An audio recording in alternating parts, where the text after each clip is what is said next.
व्यत्यय आला होता, त्यामुळे आपलं तांत्रिक काही कारणामुळे लाईव्हमध्ये व्यत्यय आल्याने आपलं थांबलं होतं. पुन्हा आपण लाईव्ह येतोय आणि त्याच प्रश्नावर पुन्हा एकदा बदलापूर शहरातलं बस स्थानक हे अत्यंत दुरावस्थेत आहे. अत्यंत जसं काय उकिरड्यावर बसायला लागते अशा स्थितीची बस स्थानकाची अवस्था आहे. या ठिकाणी अनेक जे प्रवासी आहेत, महिला प्रवासी आहेत, पुरुष प्रवासी आहेत, हे मुरबाड आणि या परिसरात प्रवास करत असतात. मॅडम, तुम्ही कुठे जाणार आहात? मुरबाडला. इथे या ठिकाणी महिलांसाठी शौचालय नाही. तुम्हाला तुम्ही कधी मागणी केली आहे? नेहमी प्रवास करता इकडून बदलापूरवर कधीतरी? तुम्हाला काय त्रास जाणवतो? इथे घाण आहे, शौचालय नाहीये, तुम्हाला त्याचा त्रास होतो की नाही? प्रवास करायला तुम्ही येता, बस पकडायला येता, इथे घाण असते, या ठिकाणी स्वच्छता नाहीये, त्याचबरोबर महिलांसाठी शौचालय नाहीये, याचा त्रास होतो ना? ज्या ठिकाणी या ग्रामस्थ महिला आहेत, ज्या या ठिकाणाहून मुरबाड परिसरात प्रवास करत असतात, त्यांना प्रचंड त्रास होतो. या सगळ्याची माहिती घेण्यासाठी आणि या सगळ्याचा कुठेतरी याच्यात कुठेतरी सुधारणा व्हावी. कारण या जसं बस स्थानकाच्या पुनर्बांधणीसाठी, त्याच्या नूतनीकरणासाठी 2 कोटी रुपयांचा निधी मंजूर झाला, मात्र तो निधी गेलाय कुठे, त्याचं काम कधी होणार आहे याबाबत कुठलीही माहिती या प्रवाशांना नाहीये किंवा इतर कोणालाही नाहीये. या संदर्भात आपल्यासोबत आता बोलायला मनसे महिला शहराध्यक्ष संगीता चेंदवडकर आहेत, त्याचबरोबर मनसेचे चित्रपट सेनेचे उपाध्यक्ष आहेत गणेश पिल्लई आपल्यासोबत आहेत. यांच्याबरोबर आपण संवाद साधणार आहोत. आपण बघतोय 2च दिवसांपूर्वी पुण्यात एका तरुणीवरती बस स्थानकात लैंगिक अत्याचार झालाय आणि ती घटना ताजी असताना बदलापूर शहरातलं जे बस स्थानक जे 25 वर्षांपासून अगदी आपण बोलू अशी परिस्थिती आहे की अगदी स्वातंत्र्यपूर्व काळापासून हे बस स्थानक याच परिस्थितीत आहे का, अशी आत्ता बघताना स्थिती आहे. काय नक्की तुम्ही ह्या ठिकाणी पाहणी केल्यानंतर तुमचं काय मत? अत्यंत भयानक परिस्थिती आहे. बदलापूर शहर आणि ग्रामीण परिसरातली लोक, म्हणजे ग्रामीण भागातली लोक मोठ्या प्रमाणावर या बस डेपोमधून प्रवास करतात. काही महिन्यांपूर्वी AC बससुद्धा चालू झालेल्या आहेत, त्यामुळे शहरातली सुद्धा अगदी रिक्षाचे दरवाढ झाल्या कारणाने बसने प्रवास करणारी सुद्धा लोक या बस स्थानकात येतात. आपण बघितलं असाल की इथे स्वच्छतागृहाची अवस्था भयानक आहे. जसं पुण्यामध्ये स्वारगेटला त्या बस डेपोमध्ये कपडे दिसले, तर तिथे सुद्धा कपडे पडलेले आहेत, दारूच्या बाटल्या पडलेल्या आहेत, गांजाडी, म्हणजे मी काय आरोप करेन की गरजुले जे आहेत ते गरजुले इथे ह्या ठिकाणी आपण बघाल की जी सुद्धा झाडी आहे त्या झाडीमध्ये आहेत. त्याला लागूनच महिलांचं स्वच्छतागृह आहे. पुरुष स्वच्छतागृहाची तर भयानक परिस्थिती आहे. पाठीमागच्या साईडला ओपन आहे, तिथे ते लोक जातात. त्यामुळे स्वच्छतेच्या नावाचा बोजवारा इथे उडालेला आहे, आपल्याला बघायला मिळत असेल. आणि दुसरी सगळ्यात महत्त्वाची गोष्ट, ज्या वेळेला आत्ता विधानसभेची निवडणूक झाली त्यावेळेला सन्माननीय आमदारांची सभा या बस डेपोमध्ये झालेली होती. म्हणजे आपल्याला माहिती असेल की इथे ह्या ओपन या स्पेसमध्ये त्यांची सभा झाली होती. त्यावेळेला आमदार साहेबांना हे बस डेपो दिसलं नाही का, किंवा त्यांचे जे समर्थक आहेत त्यांनी त्यांना सांगितलं नाही आहे का, तर ते पण बघणं फार गरजेचं आहे. कारण ह्या बस डेपोसाठी 2 कोटी रुपये निधी जो आहे तो नोव्हेंबर 2024ला मंजूर झालेला आहे. आत्ता 2025 मार्च महिना उजाडला आहे, तरीसुद्धा ही भयानक परिस्थिती असेल तर खरोखर खूप निंदनीय गोष्ट आहे. तुम्ही शिवकालीन बदलापूर जर म्हणत असाल, आपल्याला माहिती असेल की ह्या बस डेपोला लागून छत्रपतींचा पुतळा आहे. शिवकालीन बदलापूर म्हणण्यापेक्षा शिवकालीन त्या काळामध्ये महिला सुरक्षित होत्या, महाराज त्याचा चौरंगा करत होते जर कोणी महिलांच्या बाबतीत काही प्रसंग केला तर. त्यामुळे हे सुद्धा बाब लक्षात घेणं गरजेचं आहे. आणि गेल्या 2-3 महिन्यांपूर्वी लहान चिमुकल्यांवरती अत्याचाराचा प्रसंग जो बदलापूर शहरामध्ये घडला, तसाच एखादा प्रसंग इथे घडावा अशी यांची अपेक्षा आहे का, किंवा हे वाट बघतायत का त्या गोष्टीची, तर तसं आम्ही होऊन देणार नाही. एक विरोधक काय असतो हे बदलापूरकरांना आम्ही लवकरच दाखवून देऊ. आणि ह्या बस डेपोचं काम जर येत्या 8 दिवसात पूर्ण झालं नाही तर जो 2 कोटीचा निधी जो आहे तो तुम्ही तुमच्याकडेच ठेवा. बदलापूर शहरात भीक मागो आंदोलन करू आणि हे जे बस डेपो आहे, बस डेपो कसं सुसज्ज होईल याच्यासाठी आम्ही नक्की प्रयत्न करू. तुम्ही देखील या ठिकाणी पाहणी केलेली आहे. काय सध्याची परिस्थिती आहे? महिला सुरक्षित वाटतायत का अशी परिस्थिती बघितली?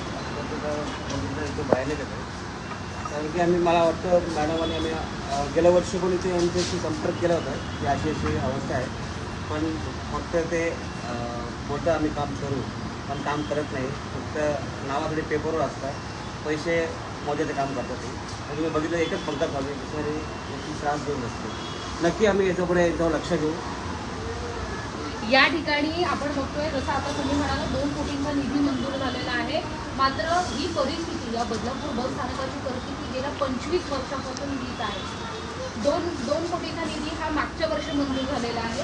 त्यापूर्वी या बस स्थानकाकडे लक्ष द्यायला कोणालाच वेळ नाही. या ठिकाणी रोज तिकीट काढून प्रवास करणारे अनेक प्रवासी आहेत. बदलापूर शहरातून मुरबाड आणि मुरबाड शहरातून बदलापूर या ठिकाणी येणारे तरुण तरुणी आहेत, युवा वर्ग आहे, कॉलेजियन मुलं मुली आहेत. असं सगळं असताना इकडे प्रचंड दुर्लक्ष होते असं वाटतंय. नक्कीच दुर्लक्ष होतं. 5 टर्म आपण जर स्वाभिमानाने सांगतोय की आपण 5 वेळा निवडणूक जिंकलो आणि 5 वेळा मी आमदार झालो, तर मग ह्यांनी केलं काय?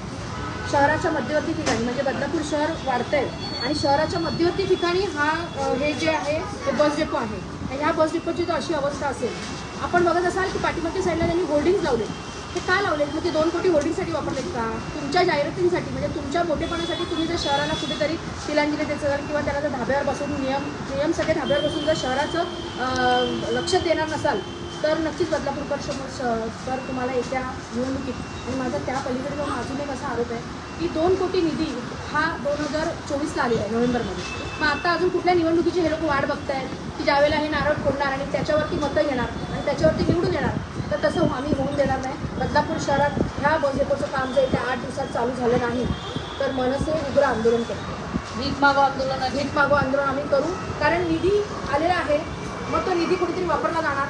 कारण सेम परिस्थिती 14 कोटी निधी जर नाट्यगृहाला आला आणि बदलापूर शहरात नाट्यगृह नाही आहे, तो निधी यांच्या वॉर्डांमध्ये त्यांच्या नगरसेवकांसाठी वापरला गेला आणि फक्त गटार आणि नाल्यांसाठी.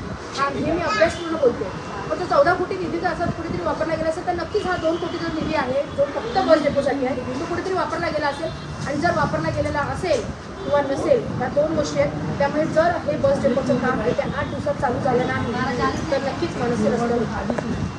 या ठिकाणी बदलापुरात मनसे आक्रमक झालेली आहे. अनेक विषयांवर मनसे आक्रमक होताना दिसते. या ठिकाणची ही परिस्थिती आपण बघतोय. पुन्हा एकदा आपण आपल्या बदलापूरच्या दर्शकांना ही परिस्थिती लक्षात आणून देऊ इच्छितोय. त्याचबरोबर महत्त्वाची गोष्ट म्हणजे आपल्या राज्याचे उपमुख्यमंत्री एकनाथ शिंदे हे ठाणे जिल्ह्यातले आहेत आणि ठाणे जिल्ह्यातलं बदलापूर हे शेवटचं ठिकाण आहे. मात्र असं असताना उपमुख्यमंत्र्यांना बदलापूर शहराचा विसर पडलाय का? बदलापूर शहरात ही परिस्थिती आम्ही गेल्या अनेक वर्षांपासून दाखवतोय. आपले बदलापूर तसेच इतर माध्यमाच्या स्वरूपात बदलापूर बस स्थानकाची परिस्थिती आम्ही प्रामाणिकपणे दाखवण्याचा प्रयत्न करतोय. मात्र या ठिकाणी जी दुरावस्था झालेली आहे, या ठिकाणी दुरुस्तीसाठी किंवा ह्या बस स्थानकाच्या नूतनीकरणासाठी, या ठिकाणी महिलांच्या आरोग्यासाठी, महिलांच्या सुरक्षेसाठी कुठल्याही प्रकारची सोयीसुविधा देण्यास प्रशासन सक्षम ठरत नाहीये. प्रशासन अकार्यक्षम ठरते आणि या बाबी आम्ही समोर आणत असताना देखील अजूनपर्यंत या सगळ्या गोष्टीची कोणालाही दखल घ्यायची वाटत नाहीये. ही खरंच लाज आणण्यासारखी गोष्ट आहे. या सगळ्या महिलांची सुरक्षा वाऱ्यावर पडलेली आहे. यांच्या सुरक्षेचा प्रश्न निर्माण झालेला आहे. यांच्या सुरक्षेची जबाबदारी कोण घेणार असा प्रश्न या महिलांना देखील पडलेला आहे. कारण संध्याकाळ नंतर या ठिकाणी लाईट नसल्यामुळे तो अंधार होतो आणि संध्याकाळ नंतर कुठलीही महिला या ठिकाणी येऊन या बसमधून प्रवास करताना घाबरते. आपल्या बदलापूरच्या ज्या मुख्य बाजारपेठेत भाजी विक्रेत्या ज्या गावातून येतात, अगदी रात्रीपर्यंत थांबून भाजी विकत असतात, त्या देखील या ठिकाणी येऊन बस पकडण्यासाठी घाबरतात. अशा प्रकारच्या प्रतिक्रिया त्यांनी दिलेल्या आहेत. त्यामुळे ही परिस्थिती कधी सुधारणार हा मोठा प्रश्न या ठिकाणी उपस्थित होतोय. तुम्ही जर ही बातमी पाहत असाल तर तुमच्या देखील प्रतिक्रिया आम्हाला कमेंटच्या माध्यमातून कळवा. आणि अशाच प्रकारच्या बातम्या पाहण्यासाठी, कारण आपले बदलापूर ही बदलापुरातील एकमेव अशी वृत्तवाहिनी आहे जी समाजातील प्रत्येक समस्या प्रामाणिकपणे मांडण्याचं काम करत असते. या ठिकाणी प्रशासनाला, लोकप्रतिनिधींना प्रश्न विचारण्याचं काम एकमेव अशी आपले बदलापूर ही वृत्तवाहिनी करत असते. आणि हेच काम आम्ही प्रामाणिकपणे करण्याचा प्रयत्न करत राहणार आहोत. त्यासाठी आम्हाला तुमच्या साथीची गरज आहे. तुमच्या प्रतिक्रिया आम्हाला खूप महत्त्वाच्या आहेत. त्यामुळे तुम्ही आम्हाला सतत जोडले जात राहा. यानंतर या बदलापूर शहराची किंवा बदलापूर स्थानकाची काय परिस्थिती असणार आहे, नक्की याचं काम वेगाने होणार आहे का, प्रगती पथावर जाणार आहे का, या संदर्भातल्या माहिती आपण बातमी प्रसारित करणारच आहोत. तत्पूर्वी मनसेने जो काही इशारा दिलेला आहे की 8 दिवसात या कामाची जर सुरुवात झाली नाही तर भीक मागून आंदोलन करण्यात येणार आहे. बदलापूर शहरातल्या तमाम बदलापूरकरांकडून त्याचबरोबर प्रवास करणाऱ्या इतर प्रवाशांकडून पैसे गोळा करून आम्ही या बस स्थानकाची जी दुरावस्था झालेली आहे त्याचं नूतनीकरण करू, अशा प्रकारचं वक्तव्य या ठिकाणी संगीता चेंदवणकर यांनी केलेलं आहे. त्यामुळे तुम्ही जरी बातमी पाहत असाल तर नक्की तुमच्या प्रतिक्रिया आम्हाला कमेंटच्या माध्यमातून कळवा आणि अशाच प्रकारच्या बातम्या पाहण्यासाठी आपल्या बदलापूरला लाईक, फॉलो आणि शेअर करायला विसरू नका. धन्यवाद.